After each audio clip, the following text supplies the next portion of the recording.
तो योगी पर राहुल का बयान, जारी है सियासी घमासान। मुख्यमंत्री योगी आदित्यनाथ पर राहुल गांधी के विवादित बयान के बाद वार पलटवार तेज हो गए हैं। दरअसल राहुल गांधी ने सीएम योगी पर अभद्र टिप्पणी की। राहुल गांधी के बयान पर संत समाज भड़क गया है। त्रिपुरा में प्रचार करने पहुंचे मुख्यमंत्री योगी ने कांग्रेस पर पलटवार करते हुए कहा है कि आस्था का सम्मान हो रहा है, कांग्रेस को पच नहीं रही है ये बात। कांग्रेस इसके खिलाफ साजिश रच रही है। वहीं कांग्रेस के वरिष्ठ नेता आचार्य प्रमोद कृष्णम का कहना है कि राहुल गांधी सभी धर्मों का सम्मान करते हैं, राहुल संतों का अपमान नहीं कर सकते। डिप्टी सीएम केशव प्रसाद मौर्य ने राहुल के बयान को गैर जिम्मेदाराना बताते हुए बयान के लिए राहुल गांधी से अब माफी मांगने की मांग की है। वहीं समाजवादी पार्टी ने योगी सरकार पर ही निशाना साधा। एसपी का कहना है कि सीएम बनने के बाद यूपी की हालत बिगड़ गई है। शिक्षा, रोजगार, लॉ एंड ऑर्डर सब बिगड़ चुका है। वह यूपी बीजेपी के अध्यक्ष भूपेंद्र चौधरी का कहना है कि राहुल गांधी सपनों में जी रहे हैं। अगर यूपी आते तो विकास देखते तो शायद ऐसी टिप्पणी नहीं करते। साधु और संत समाज ने राहुल गांधी को अल्टीमेटम दिया है कि 24 घंटे के अंदर माफी मांगे, नहीं तो बड़ा विरोध होगा। तो सवाल वही, मोदी योगी का अपमान, क्या कांग्रेस की आदत, राहुल की फिसली जुबान, ये सोची समझी बात। शुरू करेंगे डिबेट, लेकिन पहले ये रिपोर्ट।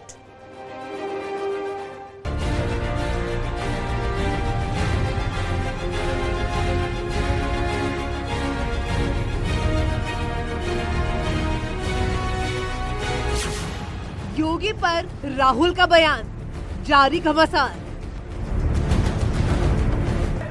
आज जब आस्था का सम्मान हो रहा है तो कांग्रेस कम्युनिस्टों के साथ मिलकर के इसको पचाना नहीं चाहती, बल्कि इसके खिलाफ साजिश रचना चाहती है। राहुल की जुबान, अब माफी की मांग। सबसे पहले तो श्री राहुल गांधी जी को इस गैर जिम्मेदाराना बयान के लिए माफी मांगना चाहिए और अपना बयान वापस लेना चाहिए। राहुल जी सपने में जी रहे हैं। अगर उन्हें उत्तर प्रदेश में ही आते हो तो उन्हें उत्तर प्रदेश का कानून का राज, विकास दिखाई देता है। सीएम योगी पर टिप्पणी, संतों में आक्रोश। नेता कहो या जोगी कहो या साधक कहो, ये सारे गुण यदि हैं किसी में तो वह योगी आदित्यनाथ जी में है। राहुल गांधी को मैं चेतावनी दे रहा हूं कि 24 घंटे में वो माफी मांग लें, और राहुल गांधी अगर क्षमा नहीं मांगते हैं तो उनको भारी विरोध का सामना करना पड़ेगा। योगी पर राहुल का वार, सियासी पलटवार। उन्होंने सीएम बनने के बाद इस प्रदेश के जो अगर आप हिंदू ही कहें तो शिक्षा नहीं मिली, रोजगार नहीं मिली, प्रदेश में लॉ एंड ऑर्डर का जो हालत है वो किसी से छिपा हुआ नहीं है। राहुल गांधी सभी धर्मों का सम्मान करते हैं। राहुल गांधी संतों का सम्मान करते हैं। राहुल गांधी किसी भी संत को अपमानित करने वाले शब्दों का प्रयोग कर ही नहीं सकते।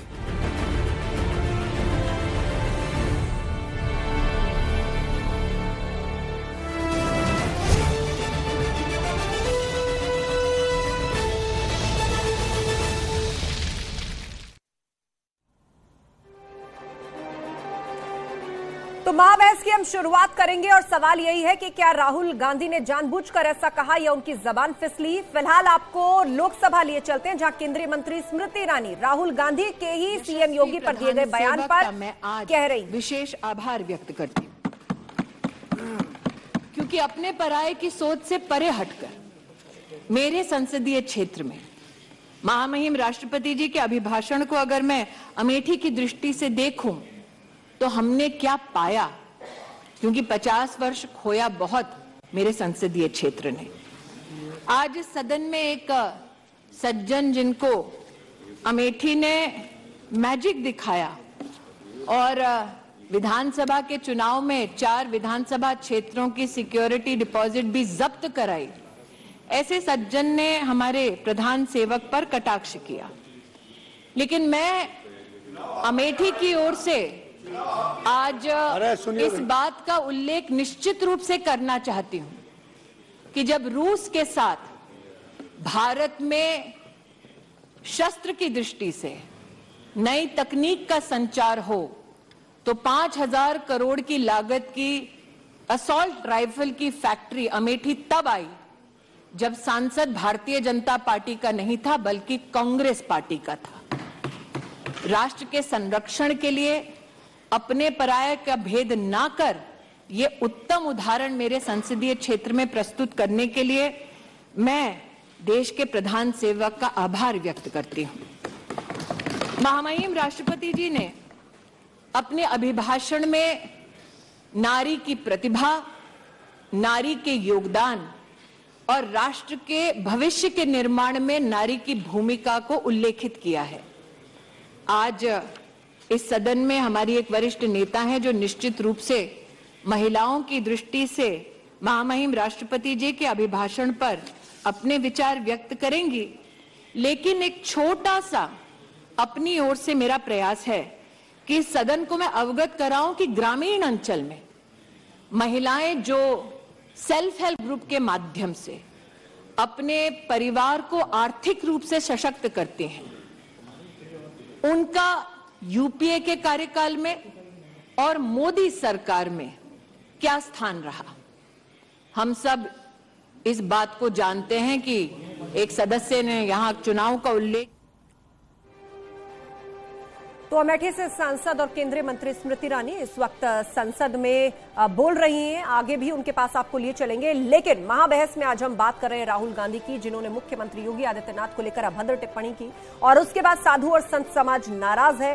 बीजेपी जबरदस्त तरीके से हमलावर है। सपा और कांग्रेस इसके सपोर्ट में फिलहाल नजर आ रहे हैं। और विस्तार से चर्चा के लिए गेस्ट पैनल भी हमारे साथ जुड़ चुका है। बीजेपी प्रवक्ता मनीष शुक्ला जी हमारे साथ हैं, समाजवादी पार्टी के प्रवक्ता कपिल श्रीवास्तव जी हमारे साथ जुड़ गए हैं। थोड़ी देर में अभिमन्यु त्यागी प्रवक्ता कांग्रेस वो भी हमारे बीच में होंगे, लेकिन अभिमन्यु त्यागी भी हमारे साथ जुड़ चुके हैं। बहुत स्वागत है अभिमन्यु जी आपका। महंत राजू दास हिंदू धर्मगुरु हमारे बीच में और मेहरुद्दीन रंगरेज मुस्लिम स्कॉलर, आप सभी मेहमानों का बहुत बहुत स्वागत है। चर्चा की शुरुआत करें, लेकिन सबसे पहले जल्दी से आप लोगों के ओपनिंग रिमार्क्स जान लेते हैं। शुरुआत मनीष शुक्ला जी आपसे कर रहे हैं। मुख्यमंत्री योगी आदित्यनाथ को लेकर राहुल गांधी की ये टिप्पणी, साधु संत समाज नाराज है, एक बड़ा मुद्दा ऐसा लग रहा है कि बीजेपी के हाथ लग गया है। देखिए, प्रदेश के पूज्य मुख्यमंत्री योगी आदित्यनाथ जी उत्तर प्रदेश के 2 बार से मुख्यमंत्री हैं, 4 बार सांसद रहे और साथ ही साथ एक प्रतिष्ठित पीठ के पीठाधीश्वर हैं। और राहुल गांधी की टिप्पणी जहां एक तरफ संत समाज पर हमला है, वहीं एक लोकतांत्रिक रूप से चुने गए मुख्यमंत्री पर ऐसी अभद्र टिप्पणी, घृणा से ओतप्रोत शब्दों का प्रयोग निश्चित रूप से लोकतांत्रिक व्यवस्थाओं पर भी कुठाराघात है, हमला है। और प्रदेश की जनता, देश की जनता ऐसे परंपराओं पर हमला करने वालों को बख्शती नहीं है, समय आने पर उसका जवाब देती है। जी 30 सेकंड पूरे रुक करेंगे। कपिल श्रीवास्तव जी सपा प्रवक्ता हमारे बीच में। कपिल श्रीवास्तव जी, समाजवादी पार्टी भी चुनाव में हमने देखा बहुत तरह के आरोप और बहुत तरह के गलत शब्दों का इस्तेमाल सीएम योगी आदित्यनाथ के लिए करती रही, लेकिन राहुल गांधी ने जिस तरह का बयान दिया और जो कंपैरिजन उन्होंने किया, एक सूबे के 2 बार चुने हुए मुख्यमंत्री, साथ में एक साधक भी हैं, योगी भी हैं, और सपा कहीं ना कहीं कांग्रेस के समर्थन में नजर आ रही है। स्टैंड साफ कैसे करेंगे आप अपना? 30 सेकंड। आस्था जी, बहुत स्पष्ट सी बात है। ये परिपाटी जो आप कह रही हैं, ये तो भारतीय जनता पार्टी के डीएनए की चीजें हैं जो आप कह रही हैं, वहीं से तो सारी चीजें उपजी हैं। और मैं कहना नहीं चाहता हूं कि जिन जिन अभद्र शब्दों का प्रयोग किया गया है वो अद्वितीय है, कपिल श्रीवास्तव अपने मुख से नहीं कर पाएंगे। अब एक बात जरूर रह गई कि अगर कहीं राम राज्य की बात कहते हुए और एक जंगल राज्य को स्थापित किया गया होगा तो तमाम टिप्पणियां एक मुख्यमंत्री के खिलाफ होगी, क्योंकि वो उस समय मुख्यमंत्री का काम कर रहे हैं, राजनीति में रह करके, धर्माधर्म का नहीं। ठीक है कपिल जी, फिलहाल 30 सेकंड पूरे। लौटेंगे एक बार, सबकी बात पहले आ जाने दीजिए। अभिमन्यु त्यागी जी, राहुल गांधी का ऐसा बयान, बाद में ये तो नहीं कहना पड़ेगा जबान फिसल गई थी, कोर्ट मिसकोट किया, या ये मीडिया ने गलत तरीके से प्रस्तुत किया, काट छाट के दिखाया गया? 30 सेकंड। आस्था जी, आपको पहले मुझे सभी लोगों को नमस्कार, जय हिंद, बंधुवन। देखिए आस्था जी, जिस तरह से जनता को गुमराह कर भावनाओं को ठगा गया है वो सब लोगों के सामने है। जनता देख रही है किस तरह से महंगाई बढ़ती जा रही है। उत्तर प्रदेश में 6 करोड़ नौजवान है, बेरोजगारी का आलम क्या है, खुद सरकार नहीं बता पाती नौकरियां कहाँ है। लगातार जिस तरह से महंगाई बेलगाम हो रही है, जैसे घोड़ा बेलगाम होता है, कंट्रोल से बाहर है। कोरोना लॉकडाउन के दौरान देखा मेडिकल स्टाफ तक की कमी उत्तर प्रदेश में, डॉक्टरों की भर्ती तक नहीं हो पा रही है, अस्पतालों में दवाइयां तक नहीं मिल पाती हैं। शिक्षा का लोग जानते हैं क्या स्तर है? ठीक है अभिमन्यु त्यागी जी, आपने आरोप तो बहुत लगाए, लेकिन जो मूल सवाल आपसे पूछा गया था वो आप उसके जवाब से बच रहे हैं। लौटेंगे आपके पास आगे। महंत राजू दास हमारे साथ है, हिंदू धर्म गुरु। राजू दास जी, साधु और संत समाज ने कड़ा एतराज जताया और 24 घंटे का अल्टीमेटम दिया है कि या तो राहुल गांधी माफी मांगे और नहीं तो कड़ा विरोध देखना पड़ेगा। नहीं, मैं तो निवेदन ही करूंगा। मैं पूछना चाहता हूं, जिस प्रकार से एक सूबे के मुख्यमंत्री को ऐसा बोलना, एक ने दोबारा मुख्यमंत्री हो जाना, तीसरी बात वो एक संवैधानिक पद के साथ साथ में एक सिद्ध प्रसिद्ध मंदिर के वो मठाधीश भी हैं। तो एक तरफ तो साधु हैं, दूसरे तरफ एक प्रदेश के मुख्यमंत्री हैं। तो शुद्ध रूप से राहुल गांधी जी ने सिर्फ योगी आदित्यनाथ जी को गाली नहीं दिया है, ये उत्तर प्रदेश में रहने वाले 35 करोड़ जनता को उन्होंने गाली दिया है। इसके साथ साथ सनातन संस्कृति को उन्होंने गाली दिया है। राहुल गांधी को तत्काल प्रभाव से माफी मांगना चाहिए। और उनके प्रवक्ता जिस प्रकार से यहाँ बैठकर लंबी जो फेंक रहे हैं। ठीक है राजू दास जी, लौटेंगे। मेहरुद्दीन रंगरेज जी भी हमारे बीच में, मुस्लिम स्कॉलर। मेहरुद्दीन रंगरेज जी, राहुल गांधी का इस तरह का बयान उत्तर प्रदेश के मुख्यमंत्री योगी आदित्यनाथ के लिए संत समाज इस पर नाराज है। देखिए आस्था जी, मैं तो एक ही बात कहूँगा, पॉलिटिक्स में जो है एक दूसरे के ऊपर हमेशा ही गलत टिप्पणी करते ही रहते हैं। मगर योगी जी से मैं कहना चाहूँगा, योगी जी 2014 से पहले जब वो मुख्यमंत्री नहीं थे, जब वो सांसद थे, उनकी भाषा कैसी थी, लोगों के पास आज भी यूट्यूब पर है कि वो कैसी भाषा का प्रयोग करते थे। और एक ऐसे सूबे के मुख्यमंत्री होने के नाते यूपी के उन्होंने अपने केस, पहले ऐसे मुख्यमंत्री हैं जिन्होंने अपने केस जो उनके ऊपर लगे थे वो उन्होंने वापस लिए। कैसे उन्होंने मुसलमानों के बीच में खाई डालने का काम किया, 80-20 की बात करके कैसे हिंदुओं को अलग और मुसलमानों को अलग करने का काम किया। ये ठीक है मेहरुद्दीन रंगरेज जी, आपने भी आरोपों की झड़ी लगा दी, लेकिन आपने एक बार भी नहीं कहा कि कांग्रेस के सांसद राहुल गांधी ने जिस तरह की भाषा का उपयोग किया वो गलत है कि नहीं गलत है, माफी मांगनी चाहिए या नहीं मांगनी चाहिए। आपके अपने मुद्दे हैं, आपका अपना एजेंडा है। ठीक है, डिबेट को विस्तार देते हैं और शुरुआत कपिल श्रीवास्तव जी आपसे। समाजवादी पार्टी कांग्रेस के इस तरह के आरोप में उसके साथ दिख रही है। आपको नहीं लगता कि 2024 तक आते आते अब कहा भी यही जा रहा है कि बीजेपी जैसी बड़ी पार्टी, उसको टक्कर देना है तो विपक्ष को एक होना पड़ेगा, कभी आपको एक साथ एक मंच पर आना भी पड़े। तो राहुल गांधी के इस बयान के बाद जिस तरह साधु संत समाज नाराज है, इसको इस तरह से भी प्रोजेक्ट किया जाएगा कि देखिए फिर से बहुसंख्यकों की भावनाओं को आहत किया।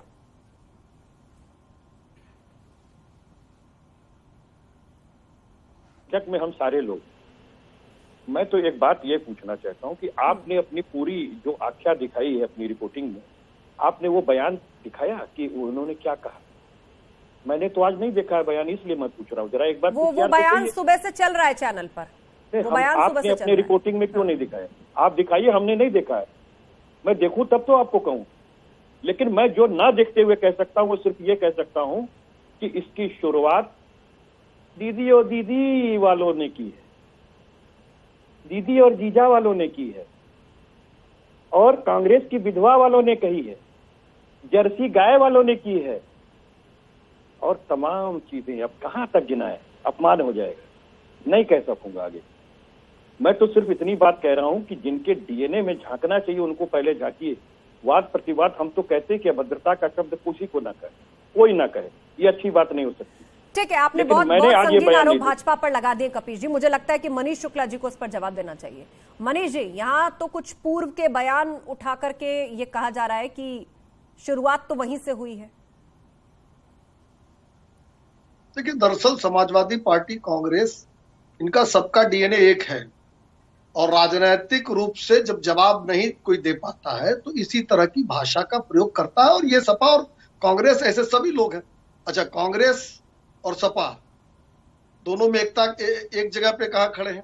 राम मंदिर का विरोध करना हो तो प्रभु राम काल्पनिक हैं, ये कांग्रेस कहती है, और समाजवादी पार्टी की जब सरकार होती है तो राम भक्तों को गोलियों से भुनवाती है। भारतीय संस्कृति सभ्यता के विरोधी दोनों दल हैं। ये पूर्व में तमाम अवसरों पर ये चरितार्थ हुआ है।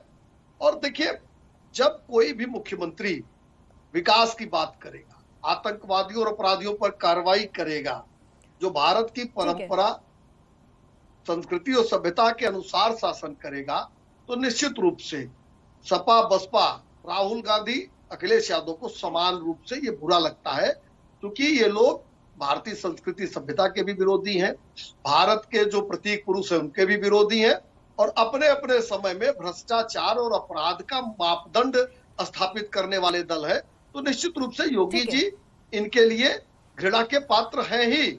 लेकिन उत्तर प्रदेश की जनता जिसको विकास पसंद है, जिनको अपराधियों से मुक्ति पसंद है, वो भारतीय जनता पार्टी के साथ खड़ी है। और जब जब भारतीय परंपरा, संस्कृति, साधु संतों की परंपरा पर हमला होगा, तो सूक्ष्मता से देखती हुई जनता उनको विपक्ष को भी सुनने का मादा रखें, लेकिन विपक्ष को सुनने का मादा रखें।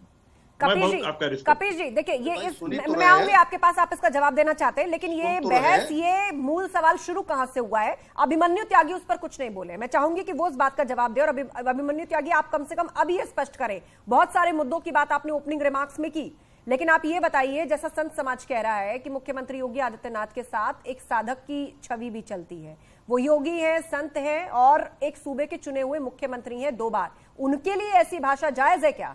वो राहुल गांधी जो कहते हैं कि मैं तपस्वी हूं। जी, अगर साधु संती हैं, उत्तर प्रदेश के मुख्यमंत्री नहीं है, तो ये बात लाजमी है। लेकिन वो उत्तर प्रदेश के मुख्यमंत्री हैं, लोकतंत्र में ये सब अधिकार है, आलोचना का अधिकार होता है। अगर इतनी भावनाएं आहत होती हैं तो वो इस्तीफा दें, अपने मन में जाकर बैठे। आप देखिए दूसरी बात, जिस तरह से आरोप लगाना एक अलग बात है अभिमन्यु त्यागी, आरोप लगाना एक अलग बात है, लेकिन एक चुने हुए मुख्यमंत्री को शब्द का प्रयोग करोगे क्या? बहुत सारे ऐसे शब्द जिन्हें हम बोल सकते हैं, नाम दिखा सकते हैं, इस तरह की भाषा का इस्तेमाल करना, उसे क्या कहकर जस्टिफाई कर रहे हैं? बना दोगे, आतंकी बना दोगे क्या? नहीं कहते थे, क्या कहते थे? आप हमको आतंकी कह दोगे क्या? नहीं, हमने कब जर्सी गाय कर दिया? हमने कब कह दिया? सोनिया एंटोनो मैंने कब कह दिया? मनमोहन सिंह जी के लिए टिप्पणी कर रहे थे कि बरसाती नहीं चलेगी, नहीं रेनकोट पहनकर जाते नहीं चलेगा। कांग्रेस की विधवा किसने कही? बताइए, जब आप कहेंगे तो कुछ नहीं, एक एक करके आप लोग बात रखिए। इस तरह बहस के मंच पर आप लड़ेंगे और एक वक्त में ही बोलेंगे और एक एक करके लगातार आप इस तरह की भाषा का इस्तेमाल करेंगे, तो ये जनता को भी समझना होगा कि वो किसको सुन रही है और किसकी बात में कितना वजन है। ठीक है, हाँ ठीक है, बोलिए अभिमन्यु त्यागी, 20 सेकंड और उसके बाद महंत राजू दास। मेरी बात सुनिए। हाँ, कांग्रेस की विधवा किसने कहा? जर्सी गाय किसने कहा? हमारे मनमोहन सिंह जी तो प्रधानमंत्री थे, उनके लिए किसने कहा कि रेनकोट पहनकर नहाते हैं, बरसाती पहनकर नहाते हैं? देखिए, जो लगातार टिप्पणियां होती रही है, किस तरफ से होती रही है लगातार, और जो ठगी कही गई है वो एक राजनीतिक ठगी है। वो ऐसी ठगी, अच्छे दिन का वादा किया, नौकरियां नहीं, नौकरियां खत्म हो गई, 1 लाख एमएसएमई बंद हो गए उत्तर प्रदेश। वर्तमान में राहुल गांधी ने क्या कहा सीएम योगी को लेकर, उस पर भी आप चुप्पी साधे हुए हैं अभिमन्यु जी। ठीक है, आप अपनी बात को रिपीट ही कर रहे हैं। राजू दास जी बोलिए, बात आ गई आपकी, राजू दास जी बोलिए, उसके बाद मनीष शुक्ला जी बोलिए। राजू दास जी, हाँ एक एक करके बात रखिए। ठीक है, आपका स्टैंड साफ है अभिमन्यु त्यागी जी, आप उस पर नहीं बोल रहे। राहुल गांधी ने क्या बोला उसको आप अवॉइड करें, बोलिए। शांति। मैं निवेदन के साथ बोलना चाहता हूं। अभी देखिए, जिस प्रकार से उन्होंने चाहे प्रियंका जी के बारे में कहा, चाहे सोनिया जी के बारे में कहा, चाहे राहुल जी के बारे में कहा, चाहे माननीय मनमोहन सिंह जी के बारे में कहा, लेकिन ठीक है, लोकतंत्र में बोलने का सबको अधिकार है और पक्ष विपक्ष दोनों बातचीत हो, ये नहीं कहते, बात हो, संवाद होनी चाहिए, अच्छी बात है, लेकिन सार्थकता के साथ होना चाहिए। इसका मतलब ये नहीं कि आप अभद्र भाषा का प्रयोग करेंगे। राहुल गांधी जी एक जिम्मेदार व्यक्ति हैं, वो जो जिस प्रकार से भारत जोड़ो यात्रा पे निकले हैं, क्या पूरा कांग्रेस तो नहीं निकला ना, लेकिन एक जिम्मेदार व्यक्ति कांग्रेस के निकले हैं, तो अशब्द भाषा का प्रयोग एक उत्तर प्रदेश के मुख्यमंत्री, 2 बार के चुने हुए मुख्यमंत्री, उसके साथ साथ एक संवैधानिक पीठ पे हैं, एक वो मुख्यमंत्री के साथ साथ वो संत हैं और कई पीढ़ी से उनके जो चाहे जी, और उसी बात को लेकर संत समाज नाराज भी है। कपिल श्रीवास्तव कुछ कहना चाहते हैं, बोलिए, उसके बाद मेहरुद्दीन जी। कपिल श्रीवास्तव जी। मैं बस सिर्फ इतना निवेदन कर दूं कि क्योंकि इन्होंने ये कहा कि समाजवादी पार्टी के समय में कारतकों पे गोली चली, ये हुआ वो हुआ, इसके बाद इनकी सरकार आई, मानव अधिकार कमीशन ने सारी चीजें रिपोर्ट लगाई और सबसे बड़ी बात कि मोदी सरकार ने पद्म विभूषण से सम्मानित किया। क्या कार्यसेवकों पे गोली चलाने का आपने पद्म विभूषण दिया है? तो ये देखिए, राजनीति कर रहे हैं, कोरी राजनीति कर रहे हैं। सुप्रीम कोर्ट ने कह दिया जो विवादित ढांचा था वो राम मंदिर था और राम मंदिर गिराने का काम भारतीय जनता पार्टी के लोगों ने किया था और साथ में सुप्रीम कोर्ट ने यह भी कहा कि ये एक आपराधिक कृत्य था। तो ये आपराधिक कृत्य करने वाले लोग हैं, ये राम मंदिर गिराने वाले लोग हैं, ये राम और रामत्व को गाली दिलाने वाले लोग हैं, ये संजय निषाद से उनके पैतृत्व पर सवाल खड़ा करके माता कौशल्या के अच्छा, आपने कहा कि राम मंदिर भाजपा ने गिराया। कपिल श्रीवास्तव जी, एक मिनट आप इस बात का जवाब, गोलियां चली उस बात का जवाब आप ये कहकर दे रहे हैं कि राम मंदिर को भाजपा ने गिरवाया। मनीष शुक्ला जी, आप कुछ कहना चाहेंगे इस पर? ये सुप्रीम कोर्ट का है अपने वर्डिक्ट में कि वो राम मंदिर था, इसलिए हम राम मंदिर दे रहे हैं। ठीक है मनीष शुक्ला, किसने राम भक्तों को गोलियों से भुनवाया? और अखिलेश यादव के समय में चले तो जो पंचकोसी परिक्रमा थी आपने बंद करवाया अखिलेश यादव ने। जो रामायण मेला लगता था अयोध्या में उसको बंद करवाया। आपने क्या किया है? मैंने कहा के लिए कर रहे हैं, बीच में किसी को मुआवजा देने का काम अभी तो बोल दिया। कपिल जी आपने बहुत स्ट्रांगली अपने पॉइंट को रखा है, सुप्रीम कोर्ट को आपने कोट किया है, ठीक है। आपने इस आधार पर यह बात कही कि कोर्ट ने कहा कि हाँ वहाँ मंदिर था, लेकिन ढांचा किसने गिराया तो बीजेपी ने राम मंदिर तोड़ दिया। आपने ये बात सुप्रीम कोर्ट को कोट करके आगे रखी है। उस पर जवाब ले लीजिए मनीष जी से, उसके बाद रंगरेज जी भी इंतजार कर रहे हैं। बोलिए मनीष। उन्होंने राम मंदिर क्यों दिया? क्योंकि वहाँ राम मंदिर था। ठीक है, आप सुन लीजिए, आपने सवाल उठा दिया ना, अब आप सुन लीजिए। सुप्रीम कोर्ट का नाम लिया है आपने, जवाब सुन लीजिए। बोले मनीष जी। ये देखिए, एक्चुअली समाजवादी पार्टी के साथ ये बड़ी समस्या है। हिट एंड रन, झूठे आरोप लगाओ, आरोप के जवाब मिलने लगे तो भाग खड़े हो, दूसरी बातें करने लगो। अरे जिस कोर्ट की आप बात कर रहे हो उस कोर्ट ने किसी भी भारतीय जनता पार्टी के नेता को आरोपी बनाया?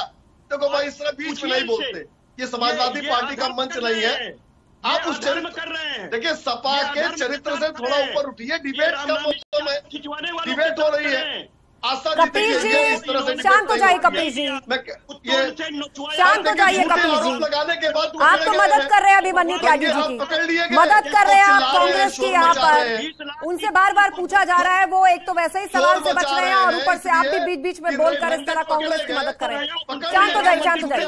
देखिए मैं ऑडियो डाउन नहीं कराना चाहती किसी की, इसीलिए आप अपनी जिम्मेदारी समझिए। बोला है, आरोप लगाया है, तो एक बार जवाब भी सुन लीजिए दूसरे पैनलिस्ट से, सबको बोलने का मौका मिलेगा। बोलिए। अखिलेश यादव जी से लेके कपिल श्रीवास्तव तक झूठे आरोप लगाते हैं, रेड हैंडेड होते हैं, शोर मचाने लगते हैं, इधर उधर चिल्लाने लगते हैं। कपिल जी बताइए, भारतीय जनता पार्टी का वो एक भी नेता उस ढांचा के गिरने में वो दोषी ठहराया गया? नहीं ठहराया गया। लेकिन उत्तर प्रदेश का बच्चा जानता है कि समाजवादी पार्टी राम विरोधी है, भारतीय संस्कृति सभ्यता की विरोधी है और राम भक्तों पर गोली चलवाने वाली पार्टी है। इसमें हो गई कि सुप्रीम कोर्ट ने कहा कि जिन लोगों ने गिराया था वो राम मंदिर था, जनतंत्र में और ये विवादी ढांचा जो गिराया गया ये क्रिमिनल किसी डिबेट की आवश्यकता नहीं। मैं कानून अपना काम कर रहा था, दूसरे विषय पर आपने इसके लिए पद्म विभूषण दिया है। तो आज आपकी डिबेट का विषय है। कपिल जी शांत हो जाइए, शांत हो जाइए। सुप्रीम कोर्ट को बार बार कोट कर रहे हैं आप, शांत हो जाइए। टाइटल सूट का मामला था वो, शांत हो जाइए। राजनीति करते हुए ठीक है, जो बैठे हैं अखिलेश यादव की पार्टी के, ये इसीलिए चिल्ला रहे हैं, शोर मचा रहे हैं कि रेड हैंडेड पकड़े गए। भैया देखो, आरोप गलत लगाओगे पकड़े जाओगे, पकड़े जाओगे। देखिए वो विवादित ढांचा कोर्ट ने जिसके हवाले किया, अब चाहे वो उस विवादित ढांचे को ढा के नया मंदिर बनाए या उसी में स्थापित करे, ये आप उनके विवेक पर छोड़ दीजिए। सुप्रीम कोर्ट ने फैसला सुनाया, उसने पक्षों में जिस भी तरह से जिसके हिस्से में जो दिया, अपने हिस्से में कोई कुछ भी करे। ठीक है रंगरेज जी शांत हो जाइए, आप लोग शांत हो जाइए, आप लोग नहीं शांत हो जाइए, आप लोग सबको बोलने दीजिए। ठीक है मनीष जी आपने जवाब दे दिया। रंगरेज जी ये बताइए, थोड़ी देर पहले यहाँ पर चर्चा चली, आपने कहा राजनीति में आए हैं तो उस तरह के आरोप तो सहने ही पड़ेंगे, वरना राजनीति में ना आए केवल साधक बने रहें।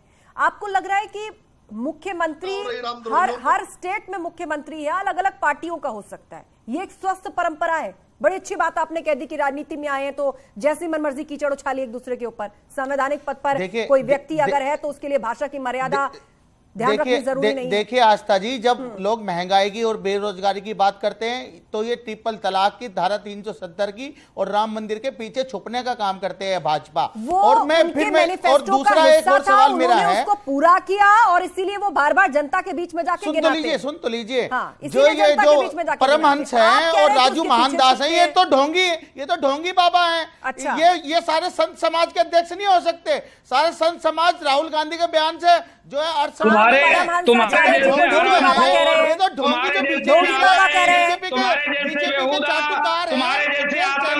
अपने शब्द वापस लीजिए। मेहरुद्दीन रंगरेज, अपने शब्द वापस लीजिए इसी शो पर। आप यहाँ सर्टिफिकेट देने के लिए बैठे हैं। जिनको सुनने के लिए जनता जाती है, जिसमें जनता की आस्था है, आप उसे ढोंगी कह रहे हैं। आपने साधु संतों को सर्टिफिकेट बांटने की दुकान खोल रखी है, उसे अपने घर में रखकर आइए और अपने शब्द वापस लीजिए। कैसे आपने परमहंसाचार्य जी को ढोंगी कह दिया? ₹1,00,000 की इनाम राशि देने का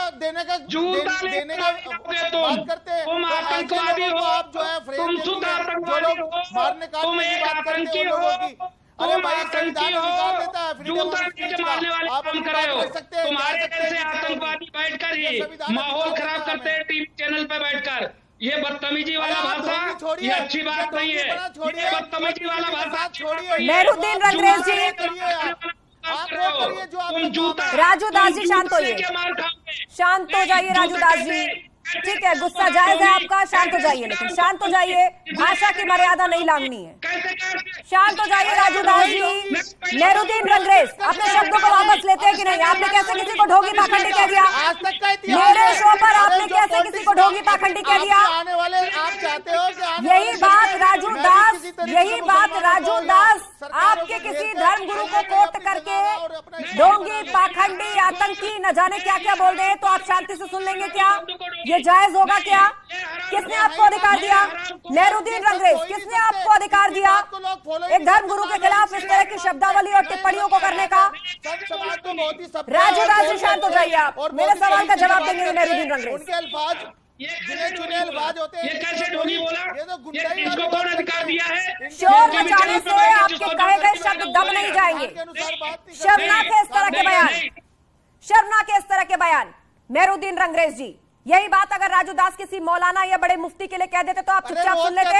आप यहाँ धर्माचार्यों को लेकर ढोंगी, पाखंडी इस तरह के शब्दों का इस्तेमाल कर रहे हैं, आपको शर्म नहीं आती? बिल्कुल दिखाइए एक बार। क्या दिखाइए एक बार? अभी थोड़ी देर पहले आपने बोला देखिए क्या परमहंसाचार्य के लिए। सुन लीजिए, यही है आप सारे। कौन होते हैं सर्टिफिकेट देने वाले? कोई परेशानी है तो पुलिस कंप्लेन करिए आप जाकर। ये कर रहे हैं पुलिस, कंप्लेंट भी कार्रवाई नहीं करते, खुलेआम कह रहे हैं मुसलमानों को, ईसाइयों को मार दो दिल्ली में, और यही ढोंगी बाबा ये रे। ठीक है, आप जैसे लोग मेहरुद्दीन रंगरेज जी, मुझे लगता है कि आप लोगों को नकारात्मकता से दूर रहने और समाज में इस तरह का जहर फैलाने से बचने के उपाय करने चाहिए। आप जिस भी ईश्वर को मानते हो, जिस भी रास्ता दिखाने वाले या गुरु को फॉलो करते हो, प्लीज आप जाइए उनके पास। आपके अंदर जो ये भरा हुआ है, इसको जहरी कहा जाएगा कि आप एक संत समाज से जुड़े हुए व्यक्ति को बैठ के ढोंगी पाखंडी कह रहे हैं, वो भी धारा प्रवाह और कुतर्कों से उसको जस्टिफाई करें। शर्मनाक है ये।